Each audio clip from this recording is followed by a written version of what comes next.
Hi students. ಏನು K C E T ಮತ್ತು K E ಎಯಿಂದ M B B S seat allotment ಇತ್ತು. So ಆ ಸ್ಟೂಡೆಂಟ್ಸ್ಗೆ ಒಂದು ಕೆ ಇ ಕಡೆಯಿಂದ ನೆನ್ನೆ ಒಂದು ಇನ್ಫಾರ್ಮೇಷನ್ ಕೊಟ್ಟಿದ್ದಾರೆ. ಸೊ ಏನಂದರೆ ಸೆಕೆಂಡ್ ರೌಂಡು ಅಂದರೆ ಏನು ಕೆ ಸಿ ಇ ಟಿ ಮೂಲಕ ಏನು ಸೆಕೆಂಡ್ ರೌಂಡ್ ಅಲಾಟ್ಮೆಂಟ್ ಇತ್ತು, ಸೊ ಅದರದ್ದು ಮಾಕ್ ಅಲಾಟ್ಮೆಂಟು ಜೊತೆಗೆ ಮೆಡಿಕಲ್ಲು ಮತ್ತು ಬಿ ಡಿ ಎಸ್ ಕೋರ್ಸ್ಗಳಿಗೆ ಫಸ್ಟ್ ರೌಂಡ್ ಮಾಕ್ ಅಲಾಟ್ಮೆಂಟ್ನ ರಿಲೀಸ್ ಮಾಡಿದ್ದಾರೆ. ಸೊ ಇಲ್ಲಿ ಅವರು ಏನು ಹೇಳ್ತಿದ್ದಾರೆ ನೋಡಿ, ಈ ಒಂದು ನೋಟಿಫಿಕೇಷನಲ್ಲಿ. ಸೊ ಎರಡನೇ ಸುತ್ತಿನ ಅಣಕು ಸೀಟು ಹಂಚಿಕೆ 13/8/2026 ಬೆಳಗ್ಗೆ 9ರವರೆಗೆ ನಮೂದಿಸಿರುವ ಆಪ್ಷನ್ಸ್ಗಳನ್ನು ಪರಿಗಣಿಸಲಾಗಿದೆ.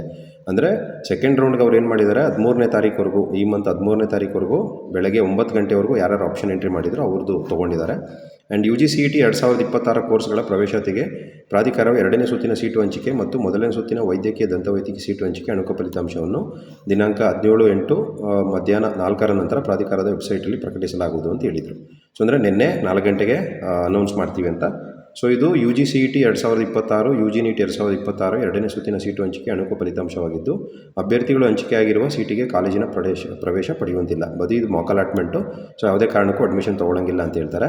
ಕಾಲೇಜ್ ವಾರು, ಕೋರ್ಸ್ ವಾರು, ವರ್ಗವಾರು, ಕಟ್ ಆಫ್ ರ್ಯಾಂಕ್ ಹಾಗೂ ಇತರ ವಿವರಗಳ ಸೂಚನೆಗಳನ್ನು ಪ್ರಾಧಿಕಾರದ ವೆಬ್ಸೈಟ್ನಲ್ಲಿ ಪ್ರಕಟಿಸಲಾಗಿದೆ. ಸೊ ಆ ಲಿಂಕ್ ತೋರಿಸ್ತೀನಿ ನಾನು, ಏನು ರ್ಯಾಂಕ್ ಯಾವ ಥರ ಅಲಾಟ್ಮೆಂಟ್ ಕೊಟ್ಟಿದ್ದಾರೆ ಅಂತ. ಸೊ ಈ ಅಣಕು ಸೀಟು ಹಂಚಿಕೆ ಫಲಿತಾಂಶ ಪರಿಶೀಲಿಸಿದ ನಂತರ ದಿನಾಂಕ 20/8/2026 ಬೆಳಗ್ಗೆ 9 ಒಳಗೆ ಇಚ್ಛೆಗಳನ್ನು ಸೇರಿಸಬಹುದು, ಬೇಡವಾದಲ್ಲಿ ತೆಗೆದುಹಾಕಬಹುದು, ಕ್ರಮಾಂಕ ಬದಲಾಯಿಸಿಕೊಳ್ಳಬಹುದು, ಮಾರ್ಪಡಿಸಿಕೊಳ್ಳಬಹುದು. ಅಂದರೆ ಏನು ಹೇಳ್ತಾನೆ, ಇನ್ ಕೇಸ್ ಏನಾದರೂ ನಮಗೆ ಮಾಕ್ ಅಲಾಟ್ಮೆಂಟ್ ಇದು ಬೇಡ ಅಂದಾಗ ಏನು ಮಾಡ್ಬೋದು, 20/8 ಈ ಮಂತ್ 20ನೇ ತಾರೀಕುವರೆಗೂ ಬೆಳಗ್ಗೆ 9 ಗಂಟೆವರೆಗೂ ನಾವೇನು ಮಾಡ್ಬೋದು, ಆಪ್ಷನ್ಸ್ನ ಚೇಂಜ್ ಮಾಡ್ಬೋದು, ಅಥವಾ ನಮಗೆ ಬೇಡ ಅಂದರೆ ನಾವೇನು ಮಾಡ್ಬೋದು, ತೆಗೆದುಹಾಕ್ಬೋದು. ಸೊ ಇದು ಹೇಳ್ತಾನೆ.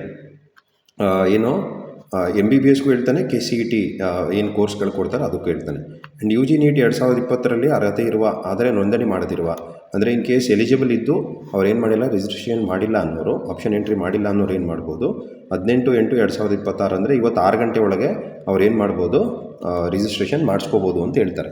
ಸೊ ಅಂದರೆ ಯಾರು ಇದುವರೆಗೂ ಎಂಟ್ರಿ ಮಾಡಿಲ್ಲ ಅವ್ರು ಏನು ಮಾಡ್ಬೋದು, ರಿಜಿಸ್ಟ್ರೇಷನ್ ಮಾಡ್ಬೋದು ಅಂತ. ಅಭ್ಯರ್ಥಿಗಳು ಅಣಕು ಫಲಿತಾಂಶವನ್ನು ಪರಿಶೀಲಿಸಿದ ನಂತರ ಇಚ್ಛೆ ಆಯ್ಕೆಗಳನ್ನು ಬದಲಾಯಿಸುವುದರಿಂದ ಅಥವಾ ಹೊಸದಾಗಿ ಸೇರಿಸಬಹುದಾಗಿರುವುದರಿಂದ ಅಥವಾ ಅಳಿಸಬಹುದಾಗಿರೋ ಕಾರಣದಿಂದ ಅಣಕು ಸೀಟ್ ಹಂಚಿಕೆಯಲ್ಲಿ ಹಂಚಿಕೆಯಾದ ಸೀಟು ನೈಜ ಸೀಟ್ ಹಂಚಿಕೆಯಲ್ಲಿ ಸಿಗಬಹುದಾದ ಅಥವಾ ಸಿಗದೇ ಇರಬಹುದು. ಸೊ ಅಂದರೆ ಮಾಕ್ ಅಲಾಟ್ಮೆಂಟ್ ಇರೋ ಕಾರಣಕ್ಕೆ ಈಗ ಹೊಸದಾಗಿ ಎಂಟ್ರಿ ಮಾಡೋದು, ಚೇಂಜ್ ಮಾಡೋ ಕಾರಣಕ್ಕೆ ಇಲ್ಲಿ ಸಿಕ್ಕಿರೋ ಸೀಟ್ ಏನಾಗ್ಬೋದು, ನೆಕ್ಸ್ಟು ಚೇಂಜ್ ಆಗ್ಬೋದು ಅಂತ ಕೂಡ ಹೇಳ್ತಾನೆ. ಈ ಸುತ್ತಿನ ಸೀಟು ಹಂಚಿಕೆಯಲ್ಲಿ ನೈಜ ಫಲಿತಾಂಶವನ್ನು ನಂತರ ಪ್ರಾಧಿಕಾರದ ವೆಬ್ಸೈಟ್ನಲ್ಲಿ ಪ್ರಕಟಿಸಲಾಗುವುದು. ಅಂದರೆ final second round K C E ಟಿಗೆ ಮತ್ತು first round M B B S ಮತ್ತು ಬಿ ಡಿ ಎಸ್ಗೆ ನೆಕ್ಸ್ಟು ಫ್ಯೂಚರಲ್ಲಿ ಏನು ಮಾಡ್ತಾರೆ ಅಂದರೆ ಮೋಸ್ಟ್ಲಿ 24ನೇ ತಾರೀಕೊಳಗೆ ಏನು ಮಾಡ್ತಾರೆ, ಇದು ಫೈನಲ್ ರೌಂಡ್ ಇದನ್ನು ರಿಲೀಸ್ ಮಾಡ್ತಾರೆ. ಸೊ ಇಷ್ಟು ನಿನ್ನೆ ಬಂದಿರೋ ಇನ್ಫಾರ್ಮೇಷನು. ಸೊ ಇದನ್ನು ನೋಡಿ ಅವ್ರು ಯಾರ್ಯಾರು ಇನ್ನೂ ಎಂಟ್ರಿ ಮಾಡಿಲ್ಲ ಅವ್ರು ಆಪ್ಷನ್ ಎಂಟ್ರಿ ಮಾಡ್ಕೊಳ್ಳಿ. ಜೊತೆಗಂದರೆ ಯಾರು ಚೇಂಜ್ ಮಾಡಬೇಕು, ನಮಗೆ ಈ ಸೀಟ್ ಬೇಡ, ಈ ಕಾಲೇಜಲ್ಲಿ ಬೇಡ ಅನ್ನೋರು ಏನು ಮಾಡ್ಬೋದು, ನಿಮ್ಮ ಸೀಟನ್ನು ಚೇಂಜ್ ಮಾಡ್ಕೋಬೋದು. ಸೊ ಇಷ್ಟು ಡೀಟೇಲ್ಸು ವೀಡಿಯೋದಲ್ಲಿ. ಇದೇ ಥರ ಮುಂದೆ ನಾನು ಏನು ಕೆ ಎ ಕಡೆಯಿಂದ ಅಪ್ಡೇಟ್ಸ್ ಬರ್ತಿರುತ್ತೆ, ಅಪ್ಡೇಟ್ಸ್ನ ನಿಮ್ಗೆ ತಲುಪ್ತಾ ಇರ್ತೀನಿ. ಸೊ ಹಾಗಾಗಿ ನನ್ನ ಚಾನಲ್ನ ಸಬ್ಸ್ಕ್ರೈಬ್ ಮಾಡ್ಕೊಳ್ಳಿ ಅಂತ ಹೇಳ್ತಾ ಥ್ಯಾಂಕ್ ಯು.